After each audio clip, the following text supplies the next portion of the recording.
Assalamualaikum warahmatullahi wabarakatuh. Salam, Om Swastiastu, Namo Buddhaya, salam kebajikan, salam sejahtera untuk kita semua. Salam pembelajar. Selamat datang para peserta pelatihan e-learning pengamanan tingkat dasar. Selamat bergabung dalam pembelajaran teknik penindakan gangguan keamanan dan ketertiban bersama saya Ali Subroto Suprapto, Widya Iswara Madya, Kementerian Hukum dan Hak Asasi Manusia RI. Salam pemasyarakatan pasti smart. Undang-Undang Nomor 12 Tahun 1995 tentang pemasyarakatan menjelaskan bahwa sistem pemasyarakatan adalah kegiatan untuk melakukan pembinaan warga binaan pemasyarakatan berdasarkan sistem kelembagaan dan cara pembinaan yang merupakan bagian akhir dari sistem pemidanaan dalam tata peradilan pidana. Dalam melaksanakan kegiatan pembinaan yang baik, diperlukan suatu kondisi yang dapat mendukung dalam proses pembinaan di dalam lapas atau rutan. Dukungan tersebut adalah memberikan kondisi yang aman dan tertib agar dapat berjalan kegiatan pembinaannya. Proses pengamanan lapas dan rutan sangat dibutuhkan dengan memahami dasar-dasar teknik pengamanan yang harus dimiliki oleh setiap petugas sehingga lapas dan rutan tetap terjaga kondisinya dengan aman dan tertib. Pembinaan akan berjalan dengan baik selaras dengan peningkatan keamanan dan ketertiban kehidupan di dalam lapas atau rutan. Tingkat pengamanan akan dicapai apabila dilakukan dengan manajemen yang baik dan tata kelola pengendalian pengamanan dengan mengedepankan potensi-potensi sumber daya yang ada di dalam lapas atau rutan. Potensi yang dimaksud adalah memperkaya pengetahuan dan pemahaman dasar-dasar pengamanan yang harus dilakukan pada setiap jajaran pengamanan untuk mengetahui konsep dasar dan teknik dalam penanggulangan pengamanan di dalamnya. Bapak Ibu peserta pelatihan yang kami banggakan, dalam pembelajaran teknik pengendalian ini akan membahas tentang 3 hal. Yaitu 1. Pengendalian lingkungan dan gangguan keamanan. Yang kedua, gangguan keamanan dan ketertiban biasa. Dan selanjutnya yang ketiga adalah pengendalian massa atas gangguan keamanan dan ketertiban tertentu. Petugas pemasyarakatan memiliki payung hukum yang berkaitan dengan pengendalian lingkup keamanan dan ketertiban, di antaranya yaitu Undang-Undang Republik Indonesia Nomor 12 Tahun 1995 tentang pemasyarakatan. Lalu ada Peraturan Menteri Hukum dan Hak Asasi Manusia Republik Indonesia Nomor 6 Tahun 2013 tentang tata tertib lapas dan rutan.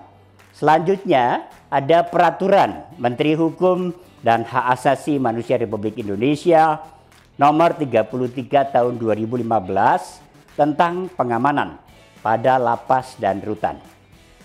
Lalu ada Keputusan Direktur Jenderal Pemasyarakatan Nomor E22/PR.08.03 Tahun 2001 tentang prosedur tetap pelaksanaan tugas pemasyarakatan.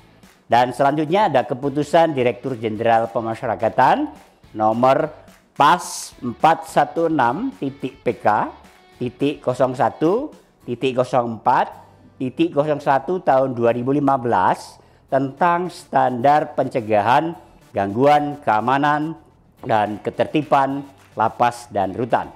Lalu ada Peraturan Menteri Hukum dan Hak Asasi Manusia Republik Indonesia Nomor 35 Tahun 2018 tentang revitalisasi penyelenggaraan pemasyarakatan. Itulah beberapa dasar hukum yang menjadi pedoman bagi setiap petugas pengamanan di jajaran pemasyarakatan. Kondisi keamanan dan ketertiban di lapas rutan di beberapa wilayah di Indonesia akhir-akhir ini sangat dinamis. Berbagai modus dan peristiwa gangguan keamanan dan ketertiban di lapas rutan dalam kurun waktu 5 tahun belakangan ini terjadi seolah-olah susul menyusul. Peristiwa gangguan keamanan dan ketertiban tersebut jika diselidiki lebih dalam disebabkan oleh berbagai persoalan pelayanan, perlakuan, dan penyimpangan prosedur yang terjadi karena kondisi padatnya hunian yang ada di lapas atau rutan. Dari peristiwa-peristiwa tersebut tergambar begitu rentannya kondisi stabilitas, keamanan, dan ketertiban yang ada di lapas rutan di Indonesia. Setelah mempelajari mata pelatihan ini, peserta diharapkan mampu melakukan identifikasi pengendalian dan tindakan penanganan gangguan keamanan dan ketertiban di lapas atau rutan. 400 warga binaan Lembaga Pemasyarakatan Kelas 2 Manado, Sulawesi Utara terlibat kerusuhan.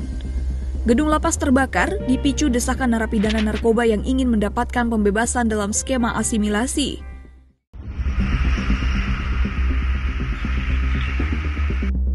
Kebakaran lapas Tangerang yang terjadi pada Rabu 8 September 2021 pukul 01.45 waktu Indonesia Barat menambah panjang daftar kebakaran hebat yang meluluhlantakan bangunan lembaga pemasyarakatan dan rutan. Tak ada penyebab tunggal kerusuhan di penjara, jumlah penghuni yang melebihi kapasitas, rasio petugas yang tidak sebanding, dan tahanan yang stres karena tak bisa mendapatkan remisi adalah rangkaian penyebabnya. Ada kemungkinan pula bangunan penjara perlu dibenahi untuk menghindari kemungkinan terjadi hubungan pendek arus listrik, seperti diduga memicu kebakaran lapas Tangerang. Sementara, dalam situs resmi Direktorat Jenderal Pemasyarakatan Kementerian Hukum dan HAM, kapasitas lapas kelas 1 Tangerang sebanyak 600 orang. Namun data hingga September, lapas kelas 1 Tangerang dihuni 2.072 tahanan dan narapidana. Artinya, jumlah tahanan dan napi melebihi kapasitas hingga 245%. Masalah ini terdapat hampir di semua penjara di Indonesia dan dapat menjadi bom waktu yang dapat meledak setiap saat. Pelaksanaan pengamanan di lapas rutan meliputi kegiatan pencegahan, penindakan, dan pemulihan. Pada dasarnya menjadi tugas dan tanggung jawab seluruh petugas di lapas dan rutan. Hal ini didasari pada prinsip pelaksanaan pembinaan dan pengamanan bagi warga binaan pemasyarakatan yang tidak dapat dipisahkan, sehingga apapun aktivitas petugas di dalam lapas maupun rutan senantiasa harus memperhatikan faktor-faktor pengamanan untuk pelaksanaan pembinaan yang optimal. Dan sebaliknya, pelaksanaan pembinaan dengan tidak mengabaikan faktor pengamanan. Melalui pembelajaran teknik penindakan ini, para peserta diharapkan dapat memahami pedoman bagi para petugas dalam melakukan penindakan terhadap setiap gejala dan modus gangguan keamanan dan ketertiban di lapas atau rutan. Selain itu, pembelajaran dalam materi ini diharapkan dapat memudahkan bagi para petugas untuk mengambil langkah-langkah yang cepat dan tepat serta terukur dalam mengantisipasi setiap gangguan keamanan dan ketertiban di lapas atau rutan. Bapak Ibu sekalian, dari penjelasan yang telah diuraikan ini, maka strategi pengamanan dapat diklasifikasikan ke dalam 3 fase. Yang pertama adalah pencegahan gangguan keamanan dan ketertiban. Yang kedua, penindakan gangguan keamanan dan ketertiban. Dan yang terakhir, yang ketiga adalah pemulihan gangguan keamanan dan ketertiban. Kesimpulan dari pembelajaran ini adalah, pertama, petugas pemasyarakatan dalam melaksanakan strategi tindakan penanganan gangguan harus berusaha memberikan pengaruh yang positif sehingga dapat memperoleh kerjasama secara sukarela dari narapidana, tahanan, termasuk sesama petugas lainnya. Lalu yang kedua, pengendalian dan penindakan terhadap keamanan dan ketertiban di lapas dan rutan. Diperlukan langkah dari tim tanggap darurat dengan membunyikan tanda bahaya, mengamankan orang, lokasi, barang atau tempat kejadian perkara, dan mengamankan pelaku yang diduga dapat menimbulkan atau melakukan ancaman, gangguan keamanan dan ketertiban. Sebagai penutup, sebagai insan pemasyarakatan, jadilah petugas yang berintegritas, kritis dan responsif untuk mencapai tertib pemasyarakatan.